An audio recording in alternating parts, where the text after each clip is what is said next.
نحمده ونصلي ونسلم على أشرف الأنبياء والمرسلين وعلى آله وصحبه أجمعين. فقد قال الله تبارك وتعالى في القرآن المجيد والفرقان الحميد: محمد رسول الله صلی اللہ علیہ وسلم. والذين معه أشداء على الكفار رحماء بينهم. صدق الله العظيم. وقال النبي صلى الله تعالى عليه وسلم: لكل نبي رفيق ورفيقي في الجنة عثمان. صدق رسول الله صلى الله عليه وسلم. سبحان اللہ. محترم بزرگوں، نوجوان ساتھیوں، عزت مآب خواتین، اپنے گھروں میں سننے والے سبھی اسلامی بھائی اور بہنوں، انتہائی احترام، عقیدت اور محبت کے ساتھ ہم سب کے آقا و مولا مرکزی عقیدت حضور رحمت عالم صلی اللہ تعالی علیہ وسلم کی مقدس بارگاہ میں اپنی محبت، اپنی غلامی کا ثبوت دیتے ہوئے بآواز بلند درود پاک کا نذرانہ پیش کرو. پڑھیں: اللہم صلی علی سیدنا و مولانا محمد معدن الجود والکرم وآلہ وصحبہ وبارک وسلم. صلاة و سلام علیک یا رسول اللہ صلی اللہ تعالی علیہ وسلم. محرم الحرام اور شہدائے کربلا کی یاد میں اس سجائی گئی محفل میں سبھی حضرات کا ہم خیر مقدم کرتے ہیں. رب تبارک و تعالی اس حاضری کو قبول فرمائے، اس حاضری کے صدقے میں ہماری اور ہمارے مرحومین کی، ہمارے والدین کی مغفرت فرمائے. ہم نے تلاوت کلام پاک قاری صاحب سے سنی، اس کے بعد منقبت اہل بیت کی سنی. اللہ تبارک و تعالی ہمارا یہ رشتہ اہل بیت اطہار سے ہمیشہ کے لیے قائم و دائم رکھے. جیسا کہ کل ہم نے حضرت عمر ابن خطاب رضی اللہ تعالیٰ عنہ کی انتہائی عظیم زندگی اور سیرت کے چند گوشے سماعت کیے. Yesterday we learned many important aspects from the life of Sayyidina Umar ibn Khattab radiyallahu ta'ala anhu. Inshallah, today we will try and understand some of the very, we can say, blissful times from the Hazrat Uthman ibn Affan radiyallahu ta'ala anhu's life, as well as the painful shahadat of Hazrat Khalifa Thalith Dhun Nurayn, Hazrat Uthman ibn Affan radiyallahu ta'ala anhu. دیکھیں، اللہ تبارک و تعالیٰ نے اس دنیا کے اندر تقریباً 1,24,000 یا کم و بیش 2,24,000 انبیاء کرام کو مبعوث فرمایا. Allah subhanahu wa ta'ala, He sent roughly more or less 124,000 or 224,000 انبیاء کرام و رسولان اعظام on this planet Earth. پھر ہر نبی کے بچے بھی ہوئے، ان کے بچوں کی شادیاں بھی ہوئی. ان سب میں حضرت عثمان غنی رضی اللہ تعالیٰ عنہ کی جو عظیم ترین شان ہے that the children of Anbiya Kiram, they did get married. They had rishte and they got married to certain pious personalities. But in the entire world, Hazrat Shaykh Abdul Haq Muhaddis Dehelvi Rahmatullahi Ta'ala Ali, he sees that in the entire world, it is the only personality of Hazrat Usman al-Ghani radiyallahu ta'ala in whose nikah there were two daughters of our beloved Rasul sallallahu ta'ala alayhi wasallam one after another. کہ پوری کائنات میں حضرت آدم علیہ السلام سے لے کر ہم سب کے آقا و مولا رحمت عالم صلی اللہ تعالی علیہ وسلم کی بعثت تک جتنے بھی نبی آئے، جتنے بھی لوگ ہوئے، جتنے بھی مرد ہوئے، ان میں کبھی کوئی ایسا مرد نہیں ہوا کہ جس کو ایک نبی کی 2 بیٹیاں ملی ہوں.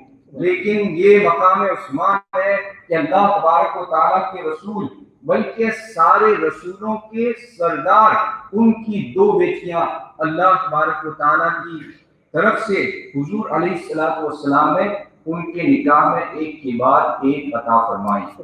سرکار کی ان 2 بیٹیوں کے نام، the names of these 2 beloved daughters of Prophet sallallahu alaihi wasallam who got married to Hazrat Uthman ibn Affan radiyallahu ta'ala, one of them was Hazrat Ruqayyah. She got married to Hazrat Usman Ghani radiyallahu ta'ala before the announcement of prophethood. کہ حضور کے جو ہے نبوت کے اعلان سے پہلے اللہ کے رسول نے اپنی بیٹی حضرت رقیہ رضی اللہ تعالیٰ عنہ کی شادی حضرت عثمان غنی سے کرائی، کیونکہ حضرت عثمان غنی was very شریف النفس. He was very pious. He was very caring and soft-hearted person. اللہ تبارک و تعالیٰ نے بعثت نبوت سے پہلے بھی ان کے اندر جو خاصیتیں تھی وہ ایسی رکھی تھی کہ وہ ہمیشہ نرم دل، سخاوت کرنے والے، لوگوں سے محبت کرنے والے، لوگوں سے ملنسار تھے. تو حضور علیہ السلام نے سب سے پہلے اپنی بیٹی حضرت رقیہ کو آپ کے نکاح میں عطا فرمایا. حضرت عثمان غنی رضی اللہ تعالیٰ عنہ he was born 6 years after the واقعہ of فیل. کہ جب اصحاب فیل نے مکے پہ حملہ کیا اس کے 6 سال کے بعد حضرت عثمان غنی رضی اللہ تعالیٰ عنہ کی ولادت ہوئی. The مورخون they say that حضرت سیدنا ابو بکر صدیق رضی اللہ تعالیٰ عنہ and حضرت سیدنا عثمان غنی رضی اللہ تعالیٰ عنہ they both were very good friends. آپ کی بڑی دوستی تھی. تو حضرت ابوبکر صدیق رضی اللہ تعالیٰ عنہ وہ تو ایمان لے آئے، لیکن تیسرے خلیفہ حضرت عثمان غنی رضی اللہ تعالیٰ عنہ اب تک ایمان نہیں لائے تھے. تو چونکہ حضرت ابوبکر صدیق کے یہ دوست تھے، he was a friend of سیدنا ابوبکر صدیق رضی اللہ تعالیٰ عنہ. So حضرت ابوبکر صدیق رضی اللہ تعالیٰ عنہ he invited Usman Ghani to Islam. کہ آپ نے ان کو اسلام کی طرف بلایا.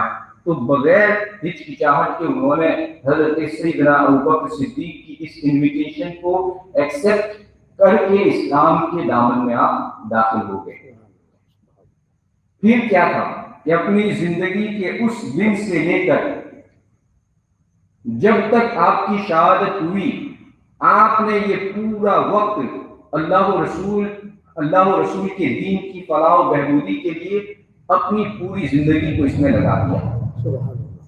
بلکہ اگر دیکھیں کہ حضرت عثمان غنی رضی اللہ تعالیٰ عنہ نے اپنے مال کی جتنی قربانی اسلام کے لیے پیش کی ہے، جس انتہائی عقیدت کے ساتھ، اپنے رسول کی محبت کے ساتھ، اپنے پیارے نبی صلی اللہ علیہ وسلم کی الفت میں رہ کر جتنا اپنا مال حضرت عثمان غنی نے خرچ کیا ہے، تاریخ میں اس کی مثال نہیں ملتی ہے. آپ کے سامنے میں نے خطبے کے بعد جو اللہ کے رسول کی پیاری حدیث پاک پیش کی تھی، یہ ان کی قربانیوں کا ہی نتیجہ تھا، بلکہ ان کی قربانی the sacrifice of Hazrat Usman Ghani started from the day when he accepted Islam. When he accepted Islam, his uncle, his name was Hakam, he came to Hazrat Usman Ghani radiallahu ta'ala and he cursed him.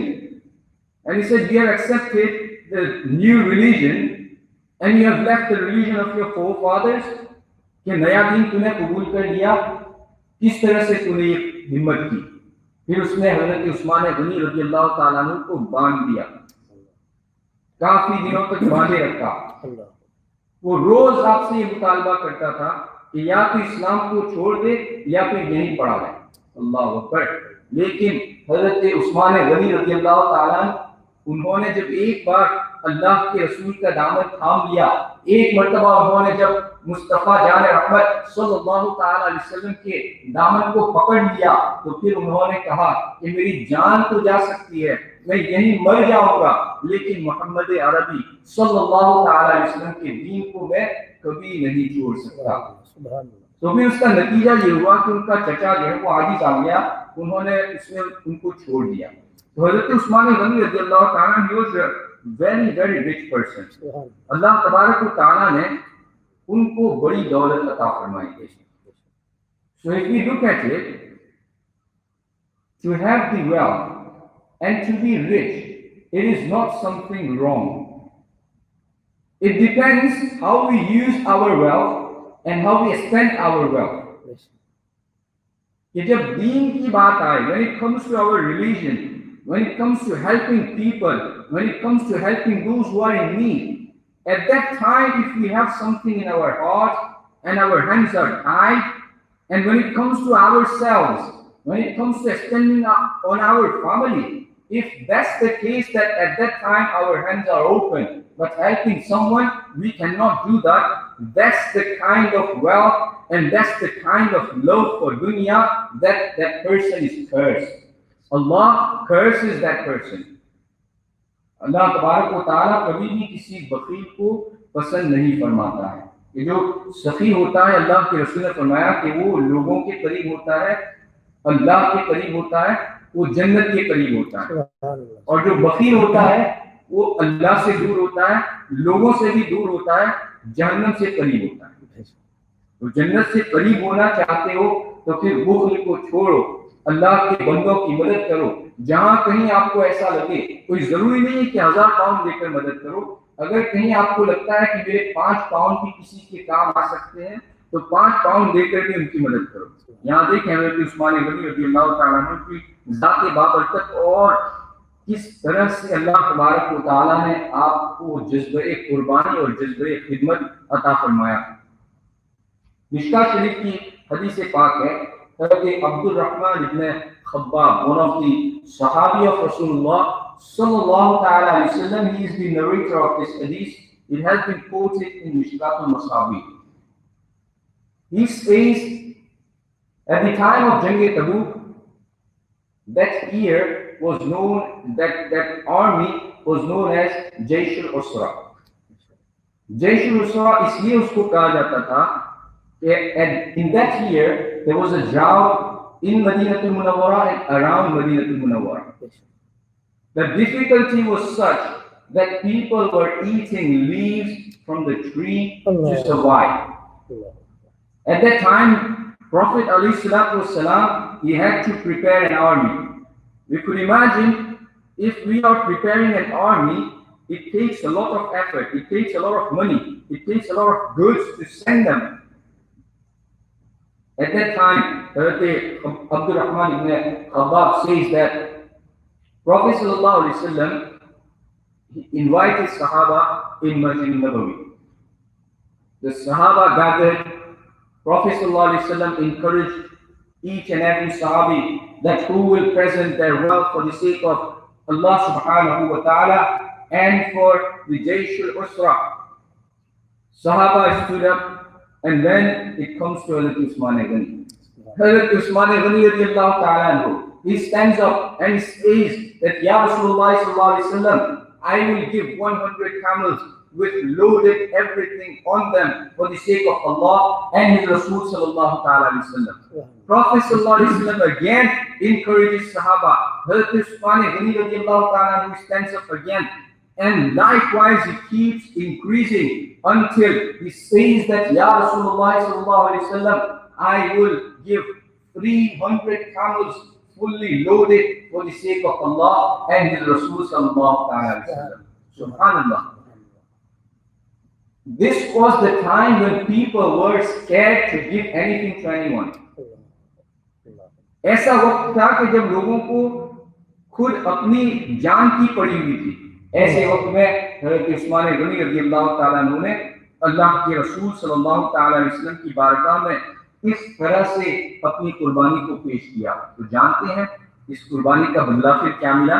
Allah The reward of this sacrifice which Hazrat Usman Ghani radiallahu ta'ala anhu attained. Sahaba says, the Ravi of this hadith, he says that Prophet sallallahu alaihi wasallam, I saw him coming down from his mimbar, yanzilu min mimbarihi, wa huwa yaqul ma ala Usman ma amila ba'da hadhihi. Prophet sallallahu alaihi wasallam says that after this, whatever Usman does is not going to harm him.